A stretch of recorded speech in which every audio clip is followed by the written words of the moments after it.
ನಮಸ್ಕಾರ. ಮಾರ್ಚ್ 2026 ಮೀನರಾಶಿಯವರಿಗೆ ಹೇಗಿರುತ್ತೆ ಅಂತ ಇವತ್ತು ನಾವು ಆಳವಾಗಿ ನೋಡೋಣ.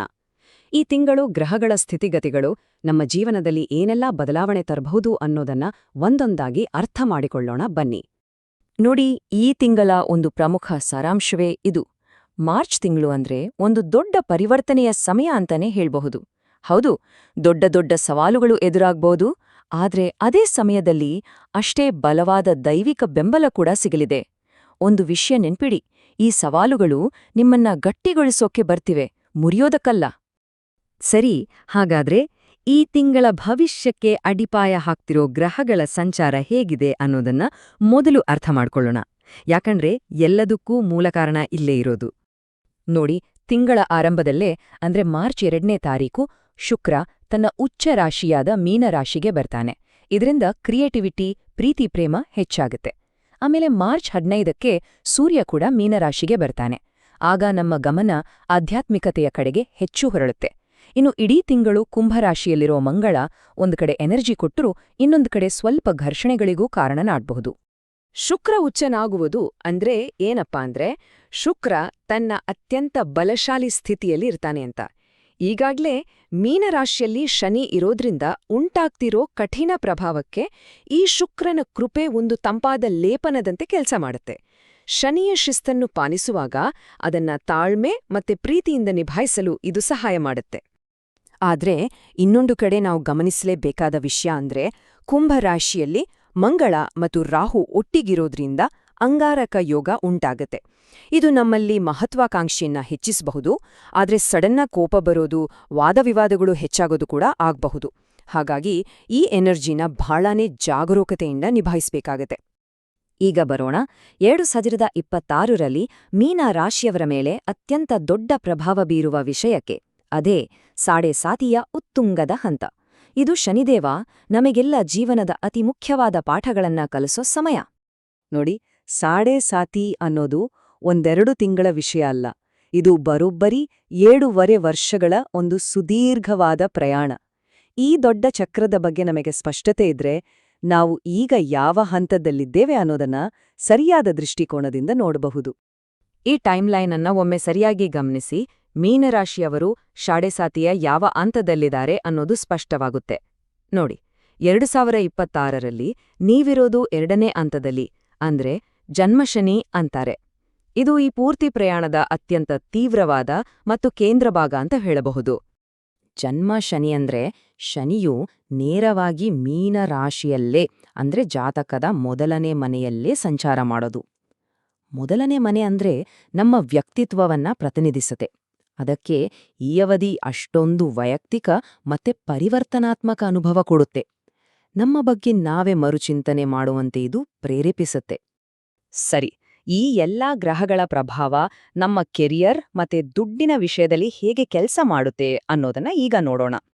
ವೃತ್ತಿ ಜೀವನದಲ್ಲಿ ಶನಿಯಿಂದಾಗಿ ಕೆಲ್ಸದ ಹೊರೆ ಜಾಸ್ತಿ ಆಗ್ಬಹುದು. ನಾವು ಎಷ್ಟೇ ಕಷ್ಟಪಟ್ರೂ ತಕ್ಷಣಕ್ಕೆ ಫಲಿತಾಂಶ ಸಿಗದೇ ಇರಬಹುದು. ಆದ್ರೆ ಚಿಂತೆ ಬೇಡ, ಯಾಕೆಂದ್ರೆ ಗುರುಗ್ರಹದ ದೈವಿಕ ರಕ್ಷಣೆ ಇರೋದ್ರಿಂದ ತಾಳ್ಮೆ ಮತ್ತೆ ಶಿಸ್ತಿನಿಂದ ಕೆಲಸ ಮಾಡೋರ್ಗೆ ಯಶಸ್ಸು ಖಂಡಿತ ಸಿಗುತ್ತೆ. ಜೊತೆಗೆ ಶುಕ್ರನ ಪ್ರಭಾವದಿಂದ ಕಮ್ಯುನಿಕೇಷನ್ ಕೂಡ ಚೆನ್ನಾಗಿರುತ್ತೆ. ಇದು ಲಾಂಗ್ ಟರ್ಮ್ ಯಶಸ್ಸಿಗೆ ಬುನಾದಿ ಹಾಕುವ ಸಮಯ. ಆರ್ಥಿಕವಾಗಿ ನೋಡೋದಾದ್ರೆ ಈ ತಿಂಗಳು ಡಿಸಿಪ್ಲಿನ್ ತುಂಬಾನೇ ಮುಖ್ಯ.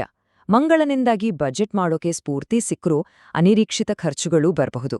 ಹಣಕಾಸಿನ ವಿಚಾರದಲ್ಲಿ ಸ್ವಲ್ಪ ನಿಧಾನ ಆಗೋ ಸಾಧ್ಯತೆ ಇರೋದ್ರಿಂದ ದೊಡ್ಡ ಹೂಡಿಕೆ ಮಾಡೋದು ಅಥವಾ ಯಾರಿಗಾದ್ರೂ ಸಾಲ ಕೊಡೋದ್ರಿಂದ ದೂರ ಇದ್ರೆ ಒಳ್ಳೇದು. ತಾಳ್ಮೆಯಿಂದ ಮಾಡೋ ಸಣ್ಣ ಸಣ್ಣ ಉಳಿತಾಯ ಕೂಡ ಮುಂದೆ ದೊಡ್ಡ ಸಹಾಯಕ್ಕೆ ಬರುತ್ತೆ. ಬನ್ನಿ, ಈಗ ನಮ್ಮ ಗಮನವನ್ನ ಆರೋಗ್ಯ ಮತ್ತೆ ಸಂಬಂಧಗಳ ಕಡೆಗೆ ತಿರುಗಿಸೋಣ. ಮಾರ್ಚ್ ತಿಂಗಳಲ್ಲಿ ಈ ಕ್ಷೇತ್ರಗಳಲ್ಲಿ ಏನೆಲ್ಲ ಆಗಬಹುದು ಅಂತ ತಿಳಿದುಕೊಳ್ಳೋಣ. ಸಾಡೆಸಾತಿಯ ಪ್ರಭಾವದಿಂದ ಆರೋಗ್ಯದ ಮೇಲೆ ಸ್ವಲ್ಪ ಪರಿಣಾಮ ಬೀರೋದು ಸಹಜ. ಸುಸ್ತು, ನಿದ್ದೆ ಸರಿಯಾಗಿ ಬರ್ದೇ ಇರೋದು ಮತ್ತೆ ಇಮ್ಯುನಿಟಿ ಕಡಿಮೆಯಾಗೋ ಸಾಧ್ಯತೆಗಳಿರ್ತವೆ. ಇದಕ್ಕೆಲ್ಲ ಅತ್ಯುತ್ತಮ ಪರಿಹಾರ ಅಂದ್ರೆ ಶಿಸ್ತುಬದ್ಧ ಜೀವನ ಶೈಲಿ. ಪ್ರತಿದಿನ ವ್ಯಾಯಾಮ ಮಾಡೋದು, ಒಳ್ಳೆ ಆಹಾರ ಪದ್ಧತಿ ಅಳವಡಿಸ್ಕೊಳ್ಳೋದು ತುಂಬಾನೇ ಮುಖ್ಯ. ಸಂಬಂಧಗಳ ವಿಷಯಕ್ಕೆ ಬಂದ್ರೆ ಈ ತಿಂಗಳು 2 ರೀತಿಯ ಪ್ರಭಾವ ಇರುತ್ತೆ. ಒಂದ್ ಕಡೆ ಉಚ್ಚನಾದ ಶುಕ್ರನು ಪ್ರೀತಿ, ಸಹಾನುಭೂತಿಯನ್ನ ಹೆಚ್ಚಿಸಿದ್ರೆ, ಇನ್ನೊಳ್ ಕಡೆ ಶನಿ ನಮ್ಮ ತಾಳ್ಮೆಯನ್ನ ಪರೀಕ್ಷೆ ಮಾಡ್ತಾನೆ. ಸಣ್ಣಪುಟ್ಟ ವಿಷಯಗಳೇ ದೊಡ್ಡದಾಗಿ ವಾಗ್ವಾದಕ್ಕೆ ಕಾರಣವಾಗಬಹುದು. ಅದಕ್ಕೆ ತಾಳ್ಮೆಯಿಂದ ಇರೋದು ಬಹಳ ಮುಖ್ಯ. ಮಾತನಾಡೋದ್ರಕ್ಕಿಂತ ಹೆಚ್ಚಾಗಿ ಕೇಳಿಸ್ಕೊಳ್ಳೋದ್ರಿಂದ ಸಂಬಂಧಗಳು ಇನ್ನಷ್ಟು ಗಟ್ಟಿಯಾಗ್ತವೆ. ಈಗ ನಾವು ಮೀನರಾಶಿಯೊಳಗಿನ 3 ನಕ್ಷತ್ರಗಳ ಬಗ್ಗೆ ಮಾತಾಡೋಣ. ಇದರಿಂದ ನಮಗೆ ಇನ್ನಷ್ಟು ನಿರ್ದಿಷ್ಟ ಮತ್ತೆ ಸೂಕ್ಷ್ಮವಾದ ಭವಿಷ್ಯವಾಣಿ ಸಿಗುತ್ತೆ. ಮೊದಲಿಗೆ ಮೀನರಾಶಿಯ ಪೂರ್ವ ಭಾದ್ರಪದ ನಕ್ಷತ್ರದ 4ನೇ ಪಾದದಲ್ಲಿ ಜನಿಸಿದವರಿಗೆ ಏನು ಮಾರ್ಗದರ್ಶನ ಇದೆ ಅಂತ ನೋಡೋಣ.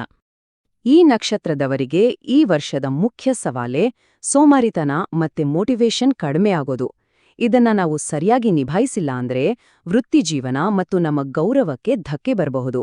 ಹಾಗಾಗಿ ಮನಸ್ಸು ಮಾಡಿ ಶಿಸ್ತನ್ನ ಅಳವಡಿಸ್ಕೊಂಡ್ರೆ ಇದೇ ಸವಾಲನ್ನ ನಾವು ಬೆಳವಣಿಗೆಯ ಅವಕಾಶವನ್ನಾಗಿ ಪರಿವರ್ತಿಸ್ಕೊಳ್ಬಹುದು. ಈಗ ಉತ್ತರ ಭಾದ್ರಪದ ನಕ್ಷತ್ರದ ಬಗ್ಗೆ ನೋಡೋಣ. ಇಲ್ಲಿ ಒಂದು ವಿಶೇಷ ಇದೆ. ಏನಂದ್ರೆ ಶನಿಯು ತನ್ನದೇ ಆದ ನಕ್ಷತ್ರದಲ್ಲಿ ಸಂಚಾರ ಮಾಡ್ತಿದ್ದಾನೆ. ಹಾಗಾಗಿ ಶನಿಯ ಪಾಠಗಳು ಇಲ್ಲಿ ಇನ್ನಷ್ಟು ತೀವ್ರವಾಗಿರುತ್ತವೆ. ಇಲ್ಲಿನ ಪ್ರಮುಖ ಥೀಮ್ ಅಂದ್ರೆ ಮೌನ ಕರ್ಮ. ಅಂದ್ರೆ ಯಾವುದೇ ಪ್ರಚಾರ ಹೆಸರು ಬೇಕು ಅಂತ ಅಲ್ದೆ ಸದ್ದಿಲ್ಲದೆ ನಮ್ಮ ಕೆಲ್ಸವನ್ನ ನಾವು ಮಾಡ್ತಾ ಹೋದ್ರೆ ಅದರ ಫಲ ಮುಂದೆ ಖಂಡಿತ ಸಿಗುತ್ತೆ. ಈಗ ನಾವು ತೋರಿಸೋ ತಾಳ್ಮೆ, ಪ್ರಬುದ್ಧತೆ ನಮ್ಮ ಭವಿಷ್ಯಕ್ಕೆ ಒಂದು ಅಲುಗಾಡಿಸಲಾಗದ ಬುನಾದಿಯನ್ನ ಹಾಕತ್ತೆ. ಮತ್ತು ಕೊನೆಯದಾಗಿ ಮೀನರಾಶಿಯ ರೇವತಿ ನಕ್ಷತ್ರದ ಬಗ್ಗೆ ನೋಡೋಣ. ಈ ನಕ್ಷತ್ರ ಸಹಾನುಭೂತಿ ಮತ್ತು ಆರೈಕೆಗೆ ತುಂಬಾನೇ ಹೆಸರುವಾಸಿ. ರೇವತಿ ನಕ್ಷತ್ರದವರಿಗೆ ತಮ್ಮ ಸಹಜವಾದ ಆರೈಕೆ ಮಾಡುವ ಗುಣವನ್ನ ನಾಯಕತ್ವದ ಪಾತ್ರೆಗಳಲ್ಲಿ ಬಳಸಿಕೊಳ್ಳಲು ಇದು ಒಂದು ಅತ್ಯುತ್ತಮ ಸಮಯ. ಬೇರೆಯವರಿಗೆ ಮೆಂಟರ್ ಆಗುವ ಅವಕಾಶಗಳು ಸಿಗಬಹುದು. ಆದರೆ ಒಂದು ವಿಷಯ ನೆನಪಿಡಿ, ಶುರು ಮಾಡಿದ ಕೆಲಸವನ್ನ ಪೂರ್ತಿ ಮಾಡೋದ್ರ ಮೇಲೆ ಗಮನ ಇರಲಿ. ಇದು ನಿಮಗೆ ಗೌರವ ಮತ್ತು ಸ್ಥಿರತೆಯನ್ನ ತಂದುಕೊಡುತ್ತೆ. ಸರಿ, ಈಗ ನಾವು ಅಂತಿಮ ವಿಭಾಗಕ್ಕೆ ಬಂದಿದ್ದೇವೆ. ಈ ತಿಂಗಳನ್ನ ಧೈರ್ಯವಾಗಿ ಎದುರಿಸಲು ಸಹಾಯ ಮಾಡುವ ಕೆಲವು ಪ್ರಾಯೋಗಿಕ ಪರಿಹಾರಗಳನ್ನ ನೋಡೋಣ. ಈ 3 ಸರಳ ಆದರೆ ತುಂಬಾ ಶಕ್ತಿಯುತವಾದ ಪರಿಹಾರಗಳು ಗ್ರಹಗಳ ಶಕ್ತಿಯ ಜೊತೆ ಹೊಂದಿಕೊಂಡು ಹೋಗಲು ಸಹಾಯ ಮಾಡುತ್ತವೆ. ಮೊದಲನೇದು ಮಹಾಮೃತ್ಯುಂಜಯ ಮಂತ್ರದಂತಹ ದೈನಂದಿನ ಆಧ್ಯಾತ್ಮಿಕ ಅಭ್ಯಾಸ. ಎರಡನೇದು ಶಿಸ್ತುಬದ್ಧ ಜೀವನ ಶೈಲಿ. ಮತ್ತು ಮೂರನೇದು ಅತ್ಯಂತ ಮುಖ್ಯವಾದದ್ದು ಕರ್ಮಯೋಗ.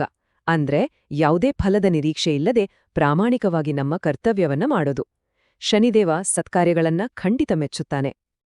ಹಾಗಾದ್ರೆ ಈ ತಿಂಗಳ ಸಾರಾಂಶ ಸ್ಪಷ್ಟವಾಗಿದೆ. ಒಂದ್ ಕಡೆ ಶನಿ ಪರೀಕ್ಷೆ ಮಾಡಿದ್ರೆ ಇನ್ನೊಂದ್ ಕಡೆ ಗುರು ರಕ್ಷಣೆ ಮಾಡ್ತಾನೆ. ಈ ಸಮತೋಲನವನ್ನ ಅರ್ಥ ಮಾಡ್ಕೊಂಡು ಈ ತಿಂಗಳು ಎದುರಾಗುವ ಒತ್ತಡವನ್ನ ನಮ್ಮ ವೈಯಕ್ತಿಕ ಶಕ್ತಿಯಾಗಿ ಹೇಗೆ ಬದಲಾಯಿಸ್ಕೊಳ್ಬೋದು, ಇದು ನಾವು ಯೋಚಿಸಬೇಕಾದ ವಿಷಯ ಅಲ್ವೇ?